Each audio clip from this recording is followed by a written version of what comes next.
Salam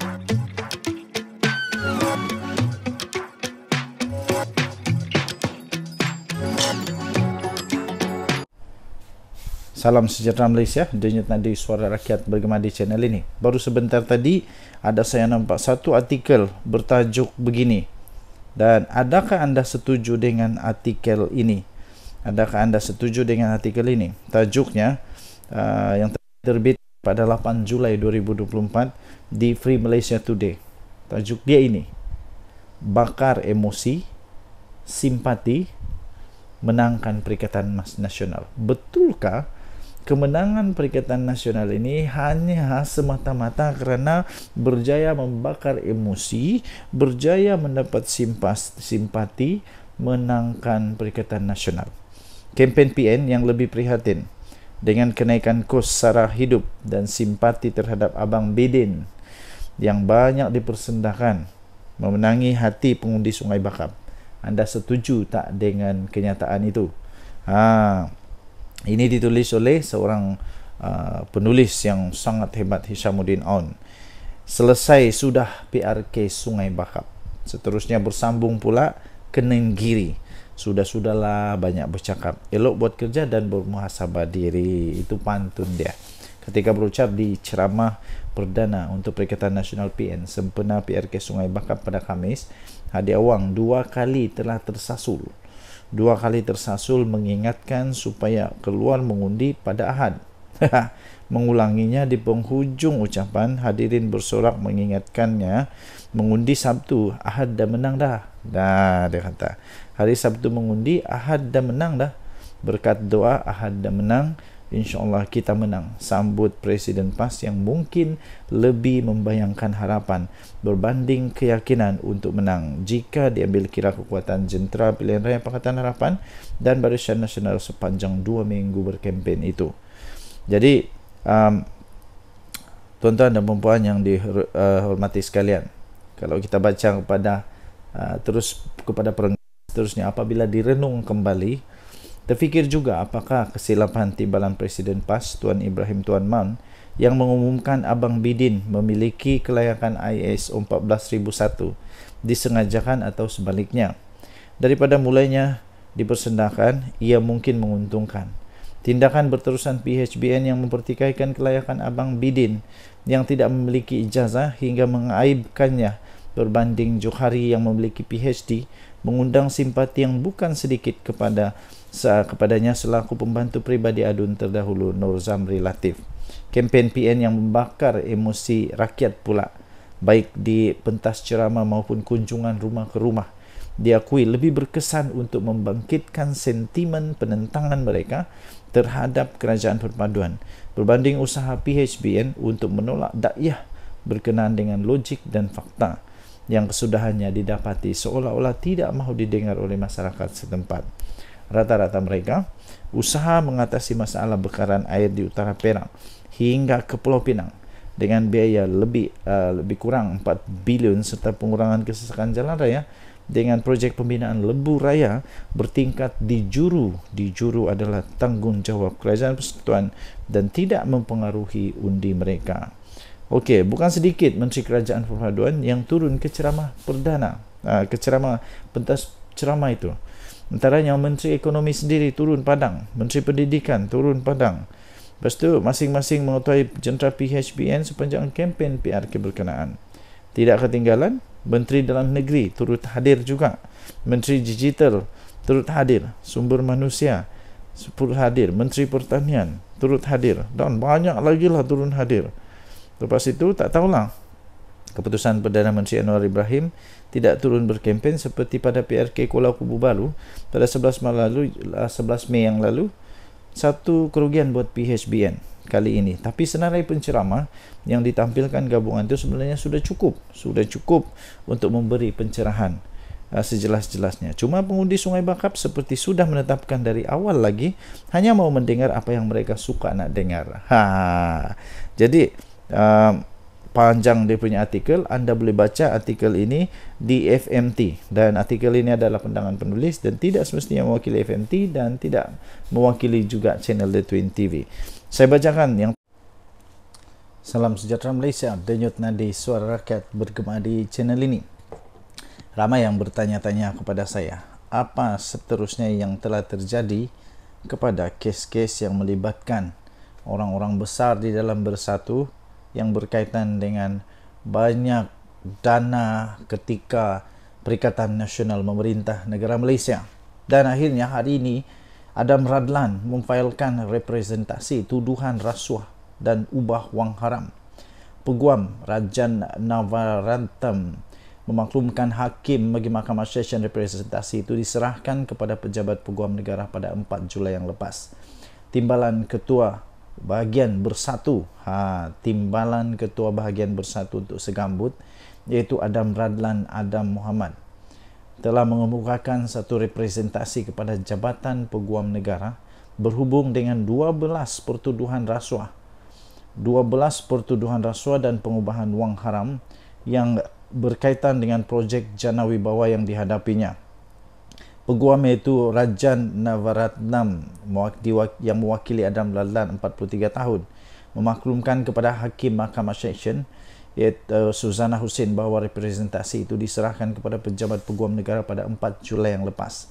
Tuan-tuan dan puan-puan yang dihormati sekalian, memang agak mengejutkan bila Ketua Bahagian Bersatu Segambut ini nampaknya telah pun dikenakan hukuman, dikenakan pertuduhan berhubung dengan 12 pertuduhan rasuah dan pengubahan wang haram berkaitan dengan projek Jana Wibawa. Ini pada ketika siapa memerintah, ketika Muhyiddin Yassin jadi pemerintah. Tetapi walaupun begitu, ingat di Malaysia kita ada undang-undang. Seseorang belum lagi bersalah sehingga mahkamah mengatakan, undang-undang mengatakan dia bersalah. Jadi untuk kes ini dia belum bersalah, tetapi disahkan dia ada 12 pertuduhan rasuah dan pengubahan wang haram. Hebat betul pada ketika Muhyiddin jadi Perdana Menteri. Macam kita pernah ingat dulu, ada seorang juga yang macam begini juga. Pihak pendakwaan memerlukan masa sebulan untuk meneliti dan mengkaji representasi yang dikemukakan oleh anak guam kami. Oleh itu kami mohon penangguhan perbicaraan kes yang ditetapkan pada bulan ini, kata peguam itu. Beliau berkata demikian selepas saksi pendakwaan yang pertama selesai memberikan keterangan perbicaraan untuk kes Adam Radlan yang berdepan 5 pertuduhan rasuah dan 7 pertuduhan pengubahan wang haram. 5 rasuah dan 7 pertuduhan pengubahan wang haram. Timbalan Pendakwa Raya Farah Yasmin Saleh mengesahkan telah menerima representasi yang telah dihantar pihak pembelaan pada 5 Julai dan memerlukan masa sebulan untuk meneliti serta mengkaji representasi selain tidak membantah penangguhan perbicaraan kes. Suzana menetapkan pada 6 Ogos ini untuk keputusan representasi. Okey, tuan-tuan dan puan yang dihormati sekalian, apa yang bakal terjadi sekiranya beliau, orang besar Bersatu ini didapati bersalah? Pertama, dia boleh dikenakan dihukum di bawah Seksyen 24/1 Akta yang sama, iaitu Seksyen semua pertuduhan itu mengikut Seksyen 16/A Akta Suruhanjaya Pencegahan Rasuah Malaysia SPRM 2009. Jadi boleh dipenjara maksimum 20 tahun dan denda tidak kurang 5 kali ganda nilai sopan atau RM10,000 Malaysia, mana-mana yang lebih tinggi. Kita tunggu siang keputusannya nanti. Denyut nadi suara rakyat bergema di channel ini. Jangan lupa tekan butang subscribe, like dan share. Malaysia kita punya. Cinta Malaysia ku, kita jaga kita. Bye-bye. Salam sejahtera Malaysia, denyut nadi suara rakyat bergema di channel ini. Kekalahan di Sungai Bakap menyebabkan banyak orang berpendapat. Salah satunya ada satu artikel yang saya baca, sokongan kepada kerajaan akan boleh akan berlaku terus merundum kerana keputusan-keputusan yang diambil oleh kerajaan yang tak populis.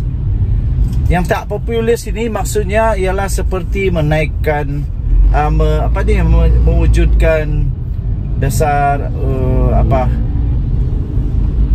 minyak bersubsidi untuk diesel yang baru diumumkan, Lepas itu tentang cukai dan sebagainya. Itu yang tidak populis. Jadi pada pendapat anda, terutamanya yang penyokong-penyokong PHBN, memang benarkah keadaan ini berlaku dan patutkah, perlukah untuk Datuk Seri Anwar Ibrahim, Perdana Menteri Malaysia, untuk mengumumkan, menarik semula dasar-dasar yang tidak populis ini, keputusan-keputusan yang tidak populis, tidak popular, tidak disukai oleh rakyat ini. Sebenarnya pada pendapat saya, bukan semua rakyat terkesan. Yang terkesan itu adalah orang-orang yang kaya saja. Sebab untuk orang-orang yang tidak kaya, kita tetap akan mendapat subsidi daripada kerajaan, iaitu dengan bantuan daripada kerajaan untuk mengimbangi kenaikan harga itu. Adakah kerajaan perlu untuk membatalkan semua itu? Pada pendapat saya, tidak perlu. Tidak perlu, kerana akhirnya satu hari nanti, 10-15 tahun akan datang, semua orang akan mendapati bahawa keputusan Datuk Seri Anwar Ibrahim ini adalah keputusan yang menyelamatkan negara Malaysia, yang dapat menyelamatkan negara Malaysia, dan bukan hanya untuk menjaga pungkok, menjaga buntut supaya terus dapat duduk di kerusi empuk Perdana Menteri, kerusi empuk MP dan sebagainya.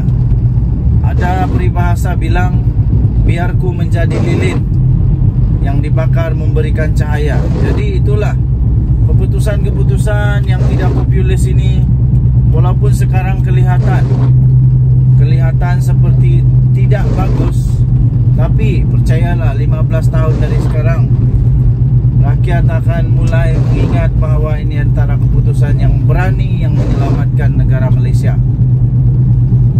Jadi antara lain juga ialah keputusan tidak populis daripada PKR, PH lah secara keseluruhan, yang mengambil keputusan bekerjasama dengan Zahid Hamidi dan terutamanya Zahid Hamidi, yang mana diketahui memang ada kes mahkamah. Jadi itu memang tidak populis juga.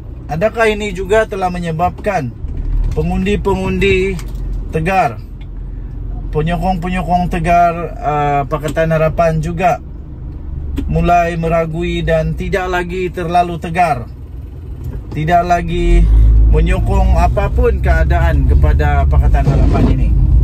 Adakah perlu untuk PH melepaskan diri daripada kerjasama dengan Barisan Nasional yang dianggap sudah runtuh, sudah hancur berkecai dan tidak kuat lagi lah? Bukan macam dulu, letak kayu pun boleh menang. Apa pendapat anda? Sila tinggalkan komen. Denyut Nadi Suara Rakyat bergema di channel ini. Jangan lupa tekan butang subscribe, like dan share. Malaysia kita punya, cintai Malaysia aku, kita jaga kita. Kita jumpa lagi. Bye. Salam sejahtera Malaysia. Denyut Nadi Suara Rakyat bergema di channel ini.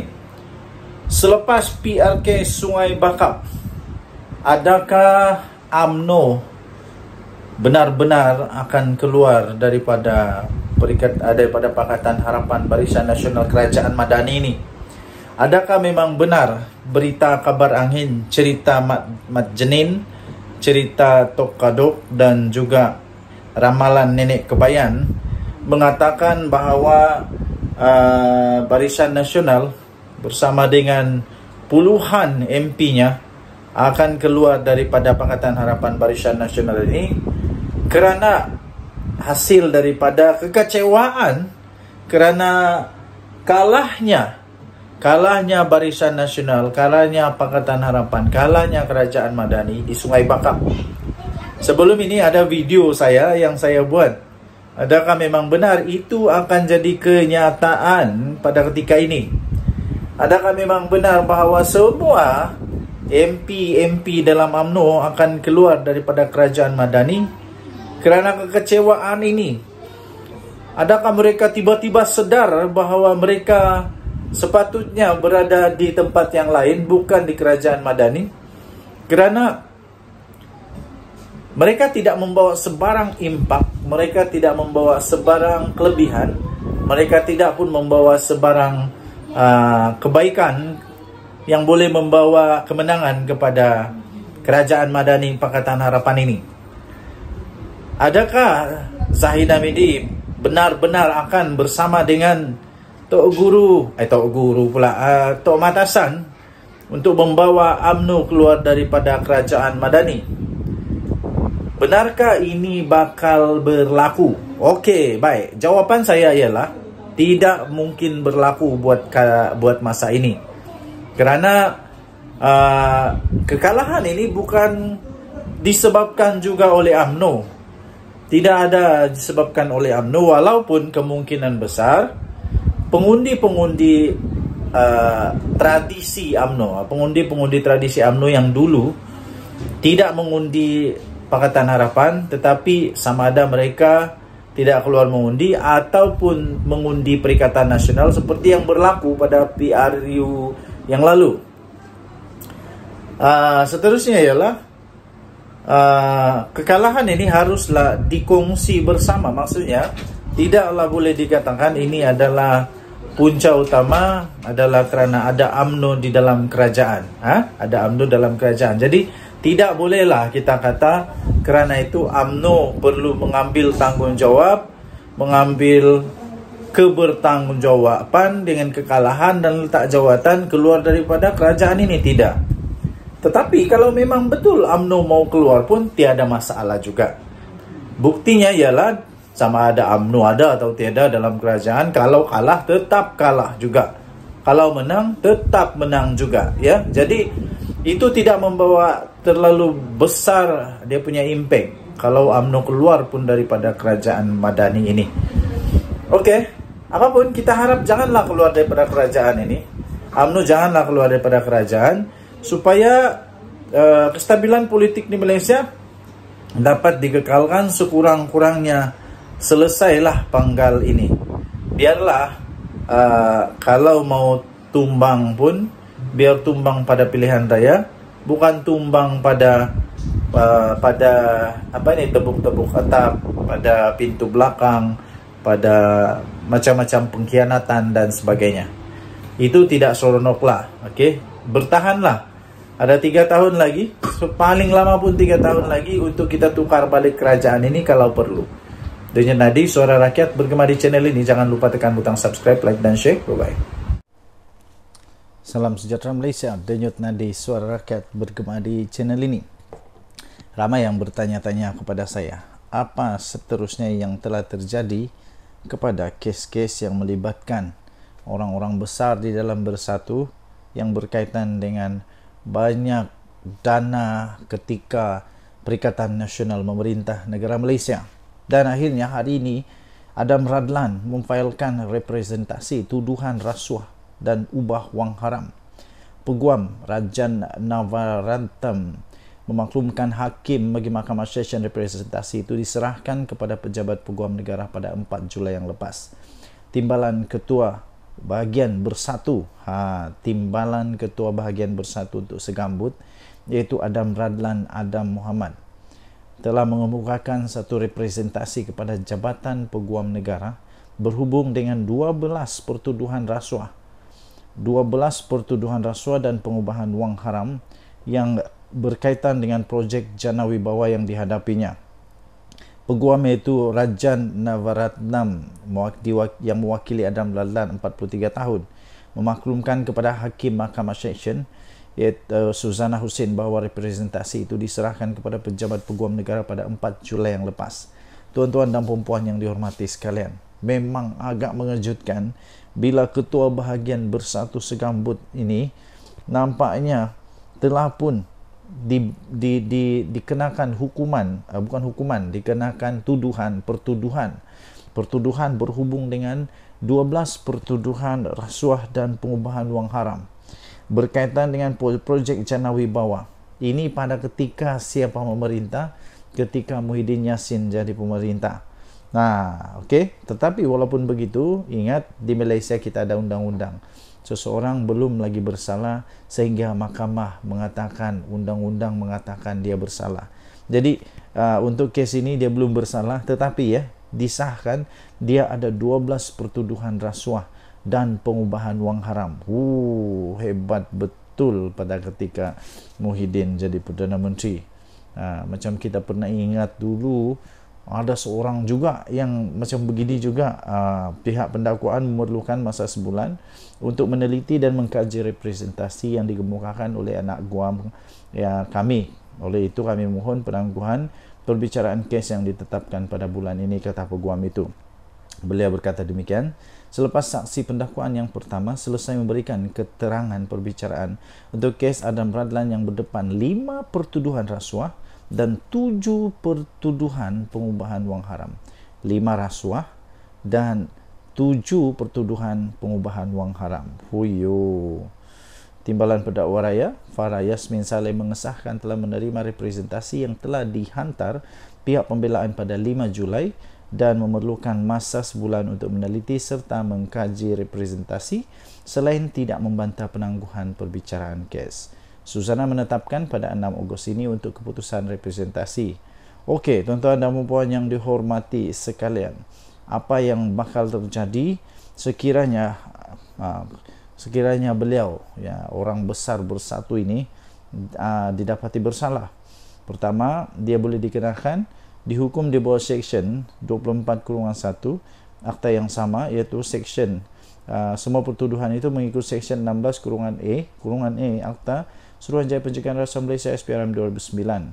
Jadi boleh dipenjara maksimum 20 tahun dan denda tidak kurang 5 kali ganda nilai sopan atau RM10,000 Malaysia, mana-mana yang lebih tinggi. Kita tunggu siang keputusannya nanti. Denyut nadi Suara Rakyat bergema di channel ini. Jangan lupa tekan butang subscribe, like dan share. Malaysia kita punya. Cinta Malaysia ku, kita jaga kita. Bye-bye. Salam sejahtera Malaysia. Denyut nadi Suara Rakyat bergema di channel ini. Saya ada 2 soalan yang tuan-tuan dan puan-puan boleh WhatsApp pula, boleh balas di ruangan komen.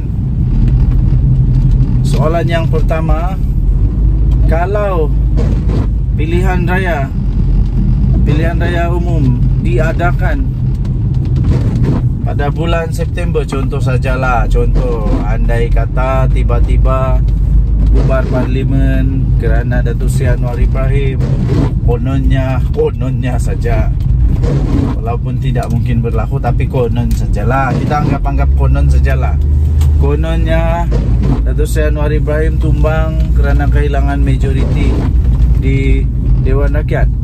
Kalau pilihan raya diadakan pada bulan September, katakanlah, pada pendapat anda siapa yang bakal menang dalam pilihan raya itu? Adakah tetap akan menang oleh Pakatan Harapan atau Perikatan Nasional atau Barisan Nasional? Patutkah Barisan Nasional berpisah daripada Pakatan Harapan? Patutkah UMNO untuk mencuba nasib sekali lagi untuk bertanding secara gentleman, iaitu secara solo, tidak mengharapkan mana-mana gabungan lain kecuali Barisan Nasional sahaja? Siapa yang bakal menang? Adakah Perikatan Nasional yang bakal menang dengan bergaya sekali lagi? Dan soalan kedua, ya tuan-tuan dan puan-puan yang dihormati sekalian, kalaupun tiba-tibalah Pakatan Harapan kalah, Perikatan Nasional menang, soalan kedua ialah siapa yang layak untuk jadi Perdana Menteri Malaysia untuk menggantikan Datuk Seri Anwar Ibrahim? Itulah masalahnya. Sebenarnya masalah paling besar ialah siapa yang layak untuk ganti Datuk Seri Anwar Ibrahim untuk jadi Perdana Menteri. Adakah Hadi Awang? Tapi Muhyiddin setujukah? Adakah Dr. Samsuri, Menteri Besar Terengganu? Tapi Hamzah Zainuddin dan Azmin Ali setuju kah kalau PAS yang memerintah? Inilah persoalan paling besar. Persoalan paling besar sebenarnya ialah bukan menang kalah, tapi siapa yang boleh jadi Perdana Menteri. Soalan seterusnya ialah masihkah PAS mahu Muhyiddin jadi Perdana Menteri? Sanggupkah PAS untuk menjadi, sekali lagi, menjadi parti paling banyak menang, tapi akhirnya parti yang tidak pernah jadi kerajaan Perdana Menterinya daripada parti itu? Maukah? Okey, jadi tinggalkan komen anda. Apa pendapat anda? Siapa sebenarnya yang boleh jadi Perdana Menteri? Muhyiddin Yassin pun rasanya PAS sudah tidak mau jadi Perdana Menterinya Muhyiddin Yassin. Takkanlah Mahathir pula. Mahathir langsung sudah kaki. Sebab dia bukan MP, kecuali dia menang lah. Tapi baru-baru ini pilihan raya kalah teruk, habis Mahathir. Jadi siapa yang layak untuk ganti Datuk Seri Anwar Ibrahim? Yang saya nampak tiada lah. Belum ada lagi. Belum ada lagi. Tinggalkan komen anda. Denyut Nadi Suara Rakyat bergema di channel ini. Jangan lupa tekan butang subscribe, like dan share. Bye-bye. Salam sejahtera Malaysia. Denyut Nadi Suara Rakyat bergema di channel ini. Ramai yang bertanya-tanya kepada saya, apa seterusnya yang telah terjadi kepada kes-kes yang melibatkan orang-orang besar di dalam Bersatu yang berkaitan dengan banyak dana ketika Perikatan Nasional memerintah negara Malaysia. Dan akhirnya hari ini Adam Radlan memfailkan representasi tuduhan rasuah dan ubah wang haram. Peguam Rajan Navaratnam memaklumkan hakim bagi Mahkamah Session representasi itu diserahkan kepada pejabat peguam negara pada 4 Julai yang lepas.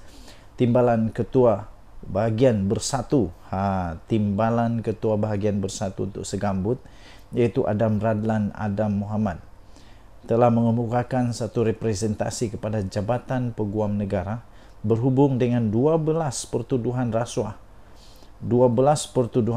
dan pengubahan wang haram yang berkaitan dengan projek Jana Wibawa yang dihadapinya. Peguam iaitu Rajan Navaratnam yang mewakili Adam Radlan 43 tahun memaklumkan kepada Hakim Mahkamah Session iaitu Suzana Hussein bahawa representasi itu diserahkan kepada pejabat peguam negara pada 4 Julai yang lepas. Tuan-tuan dan puan-puan yang dihormati sekalian, memang agak mengejutkan bila Ketua Bahagian Bersatu Segambut ini nampaknya telah pun dikenakan hukuman, dikenakan pertuduhan berhubung dengan 12 pertuduhan rasuah dan pengubahan wang haram berkaitan dengan projek Jana Wibawa. Ini pada ketika siapa memerintah? Ketika Muhyiddin Yassin jadi pemerintah. Okey. Tetapi walaupun begitu, ingat di Malaysia kita ada undang-undang. Seseorang belum lagi bersalah sehingga mahkamah mengatakan, undang-undang mengatakan dia bersalah. Jadi untuk kes ini dia belum bersalah, tetapi disahkan dia ada 12 pertuduhan rasuah dan pengubahan wang haram. Hebat betul pada ketika Muhyiddin jadi Perdana Menteri. Macam kita pernah ingat dulu, ada seorang juga yang macam begini juga. Pihak pendakwaan memerlukan masa sebulan untuk meneliti dan mengkaji representasi yang dikemukakan oleh anak guam kami. Oleh itu kami mohon penangguhan perbicaraan kes yang ditetapkan pada bulan ini, kata peguam itu. Beliau berkata demikian selepas saksi pendakwaan yang pertama selesai memberikan keterangan perbicaraan untuk kes Adam Radlan yang berdepan 5 pertuduhan rasuah dan 7 pertuduhan pengubahan wang haram. 5 rasuah dan 7 pertuduhan pengubahan wang haram. Timbalan Pendakwa Raya Farah Yasmin Saleh mengesahkan telah menerima representasi yang telah dihantar pihak pembelaan pada 5 Julai dan memerlukan masa sebulan untuk meneliti serta mengkaji representasi selain tidak membantah penangguhan perbicaraan kes. Suzana menetapkan pada 6 Ogos ini untuk keputusan representasi.